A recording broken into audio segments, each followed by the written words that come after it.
Then we look at Alzheimer's disease. Yeah, so there are some diseases of the brain that cause what we call dementia. And as you look at dementia there, it's progressive intellectual deterioration. Most of the time it appears in, it will present as maybe loss of memory and so on. So progressive intellectual deterioration, that's what we call dementia. So Alzheimer's disease is one of the most common cause of dementia, especially common in those developed countries where people live much longer. But of course, it's fast catching up everywhere, especially as people advance in age, they tend to develop this Alzheimer's disease, which is a common cause of dementia. But the cause, the etiology is largely unknown and mostly common in the elderly. So of course, when you talk about the elderly, it can still happen in the younger population, but it's typically typical in the elderly. Yeah. So if you are to look at the brain of a person who has Alzheimer's disease, if you are to take it and prepare it and look at it under the microscope, you see amyloid plaques, neurofibrillary tangles on microscopy. There's neuronal loss, that's basically the neurons. If you were to look at the number of neurons, there will be less. So there's a lot of loss of neurons. So typically presents in the same decade with symptoms of memory failure, progressing steadily to involve motor skills, speech, and sensation. So it goes on to also involve the motor skills, so that, for example, these fine motor skills like writing and so on, and even speech end up being affected, even sensation. So that the sensation of such a person is become abnormal. Yeah, so, but mostly it starts with memory failure. So looking at it macroscopically, that is, if you are to take the brain of a person who has Alzheimer's disease and look at it, you look at there is the thinning of gyri.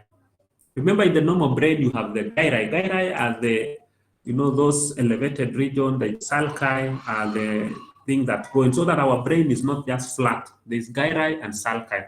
So it's good to go back and look at them at the anatomy so that you're able to know the gyri and the sulci. So if you look at the gyri of a person who has Alzheimer's disease, they tend to be thin. Yeah, particularly those of the frontal and temporal lobes. Remember the brain we talked about, the frontal lobe, temporal lobes, occipital lobes, and so on. So especially those of the frontal lobes and the temporal lobe tend to be thinned markedly. So as I say, dementia basically means progressive intellectual deterioration. I know in the layman's language, sometimes when you think of dementia, almost people equate it with madness. So dementia is not necessarily madness. Then we have Parkinson's disease. And this is an idiopathic destruction of neurons in the substantia nigra. So go back and look at the anatomy of the brain, look at where the substantia nigra is. So there is idiopathic, basically nobody knows the cause. So there is just destruction of neurons, substantia nigra. Yeah, so mainly it will present with motor symptoms and even signs. Yeah, then if you're to look at the microscope, you see what you call inclusion, Lewy bodies in the surviving substantia nigra neurons. So at the neurons that are still surviving in the substantia nigra, you will have this inclusion or Lewy bodies. So there is loss of dopamine neurotransmitters. I believe in physiology, probably you talked about some neurotransmitters. For example, acetylcholine, I think, is one of the neurotransmitters. So we have also dopamine as one of the neurotransmitters. So there is loss of dopamine neurotransmitters. Causes clinical features of tremor. So somebody has fine tremors, slow movement. So if you look at the hand, they start shaking. Their hands are always shaking continually. So the tremors of mostly the limbs, but every part of the way.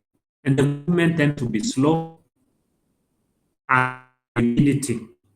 Yeah, as a result of degeneration of nerve cells in the substantia nigra. So you have that degeneration of nerves in the substantia nigra, you end up developing this movement, slow movement, and rigidity. And then there we can see a drawing of a person with Parkinson's disease. You can see the posture, stooped posture, lack of facial expression. So person just no facial expression. Yeah. So they become expressionless.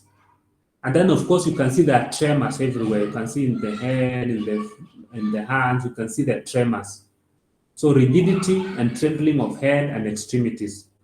And then the gait is slow and shuffling.